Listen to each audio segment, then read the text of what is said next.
கன்னியாகுமரி மாவட்டத்தினுடைய ஒரு அழகிய கிராமம் தான் இரணியலில் இருக்கக்கூடிய தலக்குளம். இந்த ஊரில் வந்து பார்த்திங்கன்னு சொன்னால் நிறைய வயல்வெளிங்க, குளம், ஆறு, தோப்பு, அக்ரஹார தெருக்கள் கொண்ட ஒரு இயற்கை வளமிக்க ஒரு பகுதி. இந்த ஊரில் தான் திருவிதாங்கூர் சமஸ்தானத்தினுடைய முக்கிய படைத்தளபதியும் பிரிட்டிஷை எதிர்த்து போராடின வேலுத்தம்பி தளவாய் பிறந்த ஊர் தான் இது. இன்றைக்கி நான் அவர் வாழ்ந்த அரண்மனையை பார்க்க போயிருந்தேன். அங்கே எனக்கு ஒரு பேர் அதிர்ச்சி காத்திருந்தது. என்னன்னா, அந்த அரண்மனை வந்து எந்த ஒரு பராமரிப்பும் இல்லாமல் பாலடைஞ்ச நிலையில் இருந்தது. இவ்வளோ வரலாற்று சிறப்பு முக்கியத்துவம் வாய்ந்த இந்த இடம் வந்து ஏன் இப்படி பராமரிப்பு இல்லாமல் இருக்கிறதுங்கிற கேள்வி எனக்குள்ளே எழுந்தது. இவருடைய வரலாறு வந்து பார்த்திங்கன்னு சொன்னால் கேரளாவில் பள்ளிகளில் பாடமாக நடத்துகிறாங்க. அது மட்டும் இல்லை, இவருடைய பேரில் நிறைய கல்வி நிறுவனங்கள் கேரளாவில் இருக்குது. இப்படிப்பட்ட ஒரு மனிதர் வாழ்ந்த இந்த அரண்மனை ஏன் இப்படி இருக்குது? இது அரசாங்கத்தோட தவறா இல்லை அந்த ஊர் மக்களோட தவறாங்கிறது எனக்கு தெரியல.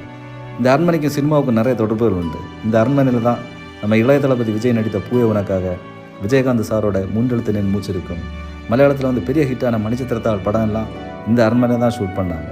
அதனால் இந்த இடம் வந்து ஒரு முக்கியமான ஒரு இடம், நம்ம கண்டிப்பாக பாதுகாக்கப்பட வேண்டிய இடம். இந்த வீடியோவை பார்த்துட்டு இருக்கவங்க கண்டிப்பாக வந்து எல்லாருக்கும் ஷேர் பண்ணுங்கள். இது அரசாங்கத்துக்கும் சென்றடையட்டும். அதனால் ஏதாவது ஒரு மாற்றம் நிகழ்ந்தால் நிகழட்டும், இல்லைன்னு சொன்னால் விதின்னு சொல்லி இருக்க வேண்டியதுதான். Okay, thank you.